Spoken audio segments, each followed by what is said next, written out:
ay yung income po ng mga tao. Kasi baka sa papel lang po yan. Ano po, maganda siyang basahin sa papel. Pero yung actual experience ng mga manggagawa na araw-araw gumigising ng maaga, hindi naman totoo na parang naging middle income na ako. Hindi. Ganun pa rin. Actually, palugmok pa rin. Ano po? So yun ang test.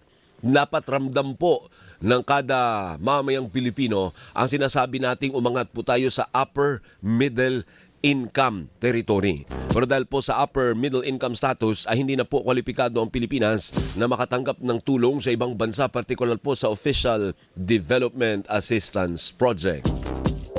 So magandang umaga po ulit. Batiin natin yung mga nakamonitor po sa atin sa TikTok. Good morning! Good morning! TikTokers! Mamaya ulit yung isang batch ng batian dahil nasa Zoom na natin si Ginong Angel Redoble, ang chairman po at founding president ng Philippine Institute of Cybersecurity Professionals. Magandang umaga sa iyo, Sir Angel. Long time no hear, long time no see po. Good morning! Good morning, Alvin. Long time Si. no chat. No chat. And then, natutuwa ako nung nakita kita sa Senado kahapon. Kaya sabi ko, kontakin ko nga si Sir Angel kasi importante sa mga magulang. Inintroduce nyo po, bigyan nyo nga po kami ng impormasyon tungkol sa grupong 764 at kung totoo bang nakapasok na, meron ng local agent sa mga yan dito sa Pilipinas. Go, Sir Angel. Itong grupo na to na nag-umpisa few years ago sa ibang bansa, ang kanilang objective lang, ang ultimate objective nila ay ma-impluwensyahan ang isang vulnerable na bata na heavy sa online games at pagawin nila ng mga bagay na hindi maganda, no? So nag-uumpisa sa mga maliliit na bagay. Para Katulad may nung, challenge. Para may challenge, Angel. parang challenge, tasking ang natin. Tasking, No? oo. Tasking na bibigyan sila ng task paunti-unti up to the point na aabot na sa coercion para gumawa na sila ng mga malalaking bagay katulad nung nangyari sa Tacloban. Actually, Alvin, recently ko lang din na confirm na meron na palang mga local players itong grupo na 764. At doon sa investigation ni Mr. Brett Morales, na-confirm natin na merong local player or tinatawag na recruiter slash groomer, no? Nandito na siya sa Pilipinas. Hindi lang natin alam kung kailan sila nag-umpisa dito, pero confirmed Na nandito na. nandito na. Hindi, pero when you say na nandito na, you're talking of Filipinos. Kumbaga yung mga Pilipino na nauna nang na-recruit at ngayon sila naman ang nang-re-recruit ng dagdag na miyembro. Correct. Mga Pilipino. Ang standard dito is yung mga recruiters ngayon were also victims, possible victims before. So umangat na sila sa hierarchy ng internal organization nila. Angel, pa-rewind lang ng konti. May mga nakikinig sa ating magulang. Ano po? Sabi mo kasi may tasking. Did you say task? Task ba ang tawag? Yes, tasking. Anong example nung tasking?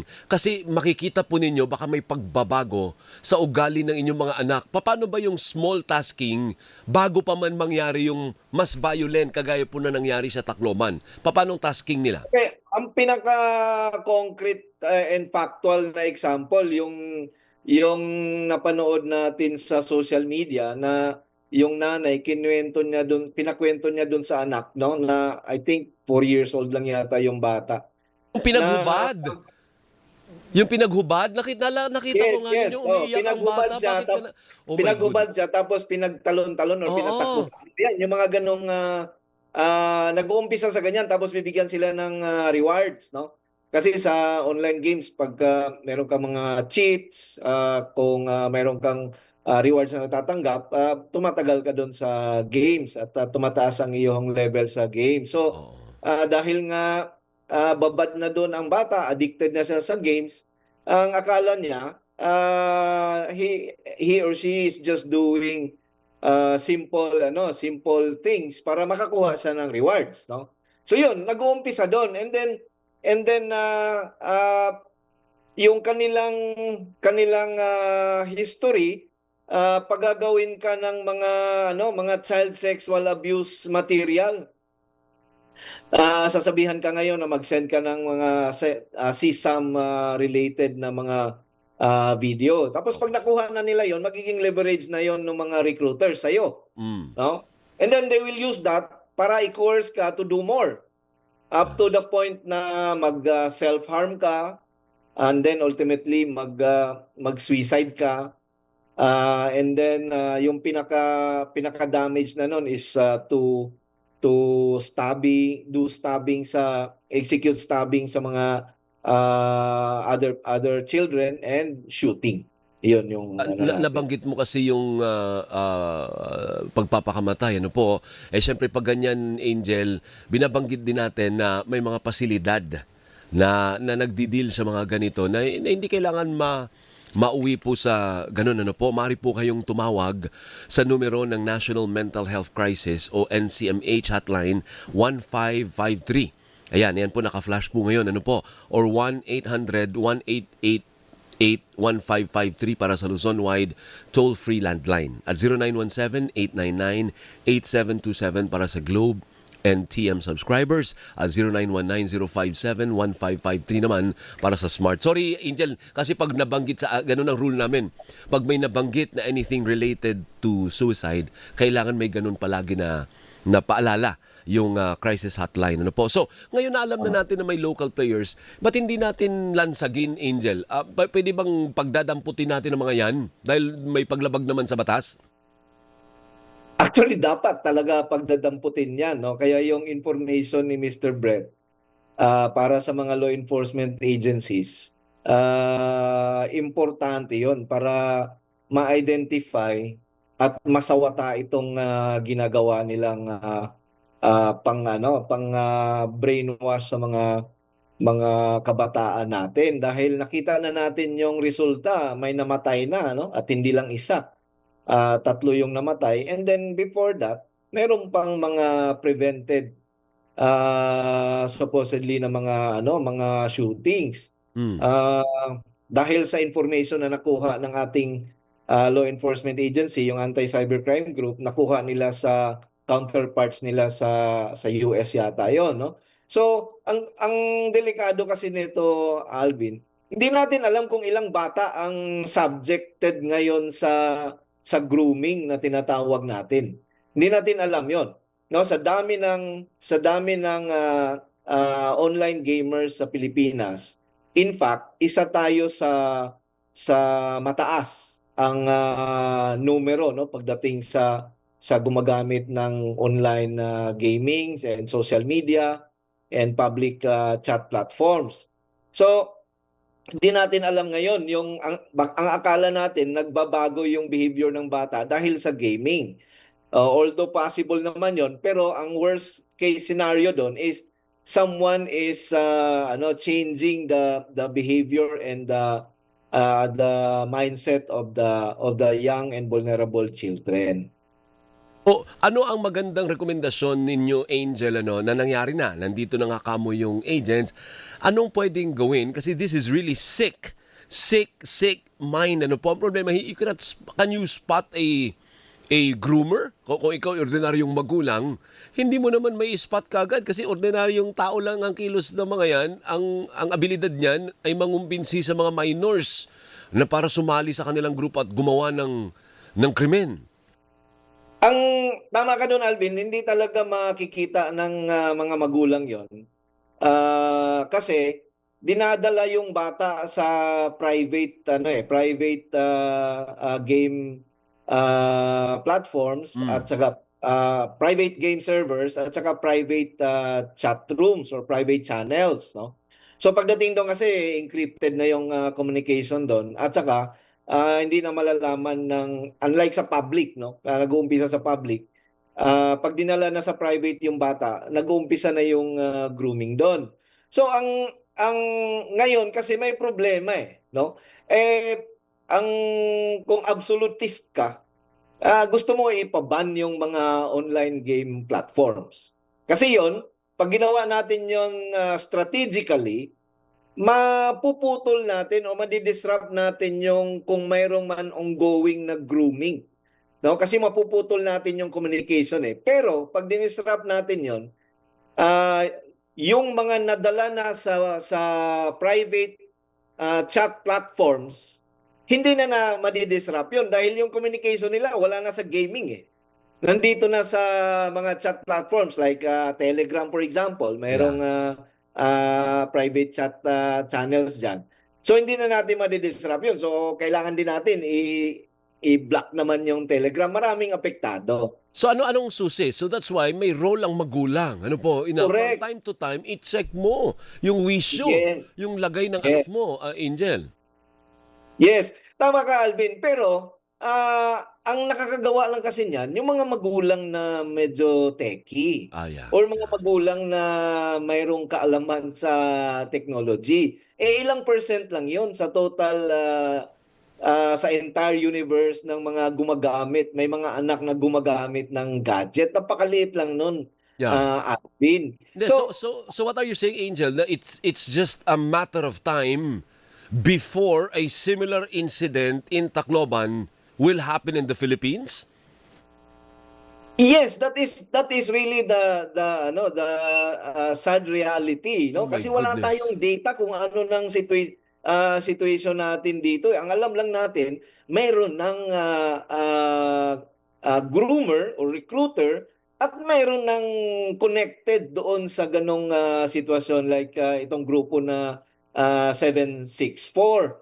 So, ang role ng magulang, very important, pero equally important din yung role ng mga gaming platforms at mga game developers. Na ang sabi nga nila, the safety measures are there. Pero hindi alam gamitin ng maraming magulang. Konti lang ang nakakaalam nun. So ang suggestion natin dito is the game platforms and the game developers implement something that will not allow, that will not permit a minor to download without the parent's consent, to install, after downloading, install without the parent's consent, and after installing, to play without the parent's consent. Every step of the way, if you're going to analyze the value chain from downloading to playing to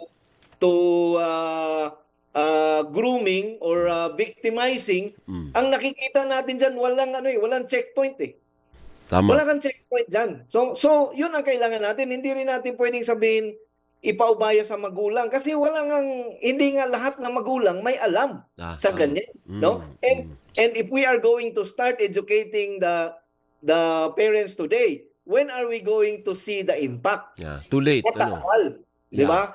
So, yun ang kailangan, but the developers can already implement, modify the checkpoints. Kasi pwede mo namang gawin yun na before mag-download yung anak mo, may mag-i-email sa'yo, sa email mo as parent, and then you will allow. Okay. So, alam mo na kung ano yung download niya. The next na mag-install siya, may mag-i-email mo na sa'yo. Okay, i-allow mo. Mga ganun na napupwersa ang magulang to be involved dito sa gaming journey ng kanyang anak. Yeah. Nakakalungkot lang at nakakatakot at the same time. Andito na si Doris Angel. Nakakatakot at nakakalungkot na partner, kumbaga mag-aantay tayo, pwede maulit yung nangyari sa Tacloban simply because hindi natin na-monitor anong ginagawa ng mga anak natin. Napakahirap. Napakahirap sa totoo lang. Buti nandyan si Angel, yung proposal na bawal yung gadget sa school, will that help solve the problem? I don't think so. Kasi hindi naman naglalaro ng games yung bata pag nasa loob ng klase. Nasa labas lagi yan eh. At yung grooming kasi, yung shooting kasi na nangyari, hindi yun overnight na nag-ano na lang siya na mamamaril sa kinabukasan.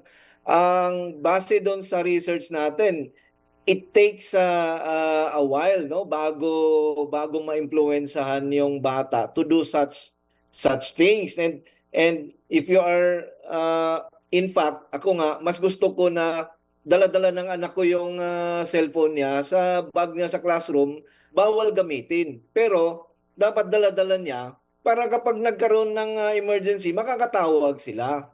Na hindi mo padalhin ngayon ng bata sa loob ng hindi siya magiging deterrent. Hindi siya magiging preventive din. Angel, thank you. Maraming salamat. I hope na magtutuloy-tuloy from time to time. Oo. Kukunin ka namin. Magtuloy-tuloy lang yung discussion. I think isa din yan sa mga susi na yung awareness magtuloy-tuloy. Ano po? Sa ating mga magulang at sa general public na rin na may mga ganyang klaseng tao. Ay, nako. Angel, thank you ha. Maraming salamat sa Thank oras you. mo. Thank you, Thank Alvin. you, Thank you, sir. Ms. Dory. Sige nung Thank you po. Angel Redoble po yan, ang Chairman and Founding President ng Philippine Institute of Cybersecurity Professionals. Partner, yung pag-asa na lang natin dito ay hindi mas karumal-dumal ang susunod na insidente sa Tacloban. Huwag naman. Sabi niya kasi, it's just a matter of time. Oo, yun. Pwedeng mangyari, lalo pakat nandito na sa Pilipinas yung mga groomer. Kumbaga Oo nga, may narinig ko kanina, andito na pala. niluluto na, kumbaga ngayon, nagluluto na yan, may mga tasking na sila. Yung tasking, palala ng palala. Nung una, ang task lang, pumatay ka ng mga butiki. Yan. Di madali lang, puro violence yun ha. O susunod, patayin mo si Bantay. Hala. Ganon, partner, palala ng palala hanggang ang Naalala dulo. mo yung sa Netflix, yung Psycho? Oo.